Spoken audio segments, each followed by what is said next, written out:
മിയ. സ്വാഗതം musical wife grand finale chapter 2ലേക്ക്. Thank you. ഒരു മിനിറ്റ്. എല്ലാവർക്കും താങ്ക്സ്. നന്ദിയുണ്ട് ഒരുപാട്. Thank you. എങ്ങനെയുണ്ടായിരുന്നു ഡാൻസ്? പെട്ടെന്ന് ഒറ്റ വാക്കിൽ നന്ദിയും പറഞ്ഞ അവരെ പറഞ്ഞു വിട്ടല്ലേ? ആ പിള്ളേർ ഇത്രയും കാര്യമായിട്ട് വന്ന് ഡാൻസ് ഒക്കെ ചെയ്തതല്ലേ? ഹാപ്പി ക്രിസ്മസ് പറഞ്ഞാൽ ഒരു മുല്ലപ്പൂവെങ്കിലും ആ പിള്ളേർക്കും കൂടെ കൊടുത്തു വിടാൻ പറ്റില്ല. ആകെ 2 പ്ലാസ്റ്റിക് പൂവ് കിട്ടിയത്. അത് മിയക്ക് തന്നപ്പോ വേറെ പൂവൊന്നുമില്ല എന്റെ കയ്യില്. ഇതെറിഞ്ഞു കൊടുത്താലോ? വേണ്ടല്ലേ? വേണ്ട, തൽക്കാലം ഞാൻ പിടിക്കാം. പിന്നെ എല്ലാവർക്കും സ്നേഹമുണ്ട്. താങ്ക് യു മാത്രമല്ല കേട്ടോ. ഒരു കാര്യം ചോദിക്കട്ടെ, ചോദിച്ചോളൂ. ഇത് നമ്മള് ക്രിസ്മസ് സ്പെഷ്യൽ അല്ലേ? അതെ. ഇവിടെ കുറെ സ്റ്റാറും സംഭവം ഒക്കെ ഉണ്ട്. സെറ്റപ്പ് സ്റ്റേജ് ഒക്കെ നല്ലതായിട്ട് ഡെക്കറേറ്റ് ചെയ്തിട്ടുണ്ട്. ഇവിടെ വേദിയിൽ 2 സ്റ്റാർ. എന്റെ അമ്മേ, എന്താ തൊപ്പി വെക്കാത്ത? ഈ ചേട്ടന്മാർക്ക് എല്ലാം ക്രിസ്മസ് തൊപ്പി എല്ലാം കൊടുത്ത് ഇവർക്ക് നല്ല കറക്റ്റ് കോസ്റ്റ്യൂമിൽ വന്നിട്ടുണ്ട്.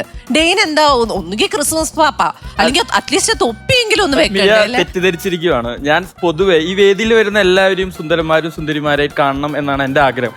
തൊപ്പി വെച്ച സൗന്ദര്യം പോകത്തൊന്നുമില്ല. അല്ല, ഞാൻ കുറച്ച് പുറകോട്ട് നിന്നതാ. ഇവര് തിളങ്ങട്ടെ. ക്രിസ്മസ് ഒക്കെ അല്ലേ, ഇന്ന് ഇവരുടെ ദിവസമല്ലേ, ഇവരെല്ലാരും അടിച്ചു പൊളിക്കട്ടെ.